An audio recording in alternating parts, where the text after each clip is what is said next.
मुझे मौत से कोई डर नहीं लगता, लेकिन मुझे मरने की भी कोई जल्दी नहीं है, क्योंकि मरने से पहले जिंदगी में बहुत कुछ करना बाकी है। ऐसा कहना है महान और अद्भुत वैज्ञानिक स्टीफन हॉकिंग का, जिसके शरीर का कोई भी अंग काम नहीं करता। वो चल नहीं सकते, वो बोल नहीं सकते, वो कुछ कर नहीं सकते, लेकिन फिर भी जीना चाहते हैं। स्टीफन का कहना है कि मृत्यु तो निश्चित है, लेकिन जन्म और मृत्यु के बीच कैसे जीना चाहते हैं वह हम पर निर्भर करता है। चाहे जिंदगी जितनी भी कठिन हो, आप हमेशा कुछ न कुछ कर सकते हैं और सफल हो सकते हैं। स्टीफन का जन्म 8 जनवरी 1942 में इंग्लैंड के ऑक्सफोर्ड शहर में हुआ था। जब स्टीफन हॉकिंग का जन्म हुआ, उस समय दूसरा विश्व युद्ध चल रहा था। स्टीफन हॉकिंग के माता पिता लंदन के हाईगेट सिटी में रहते थे, जहां पर अक्सर बमबारी हुआ करती थी, जिसकी वजह से वह अपने पुत्र के जन्म के लिए ऑक्सफोर्ड चले आए, जहां पर सुरक्षित रूप से स्टीफन हॉकिंग का जन्म हो सका। बचपन से ही हॉकिंग बहुत ही इंटेलिजेंट थे। उनके पिता डॉक्टर और मां एक हाउसवाइफ थी। स्टीफन की बुद्धि का परिचय इसी बात से लगाया जा सकता है कि बचपन में लोग उन्हें आइंस्टीन कहकर पुकारते थे। उन्हें गणित में बहुत दिलचस्पी थी, यहां तक कि उन्होंने पुराने इलेक्ट्रॉनिक्स उपकरणों से कंप्यूटर बना दिया था। 17 वर्ष की उम्र में उन्होंने ऑक्सफोर्ड यूनिवर्सिटी में प्रवेश ले लिया।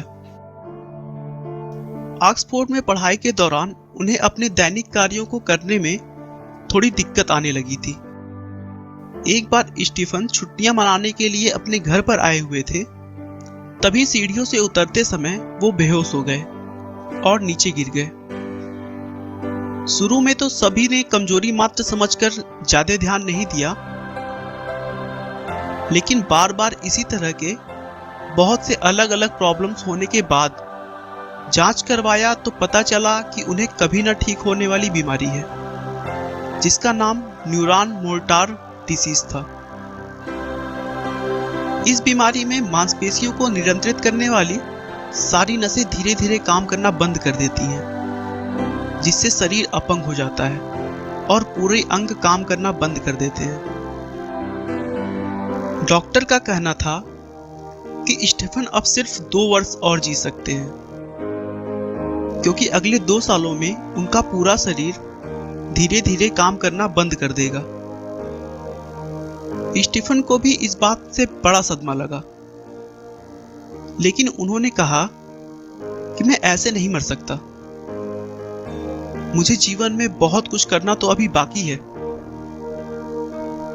स्टीफन ने अपने बीमारी को दरकिनार कर तुरंत अपने वैज्ञानिक जीवन का सफर शुरू किया और अपने आप को पूरी तरह विज्ञान को समर्पित कर दिया।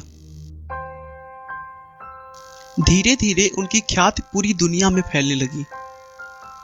उन्होंने अपनी बीमारी को एक वरदान के रूप में समझ लिया था, लेकिन वहीं दूसरी तरफ उनका शरीर भी उनका साथ छोड़ता चला जा रहा था। धीरे धीरे उनका बायां हिस्सा पूरा काम करना बंद कर दिया। बीमारी बढ़ने पर उन्हें व्हीलचेयर का सहारा लेना पड़ा।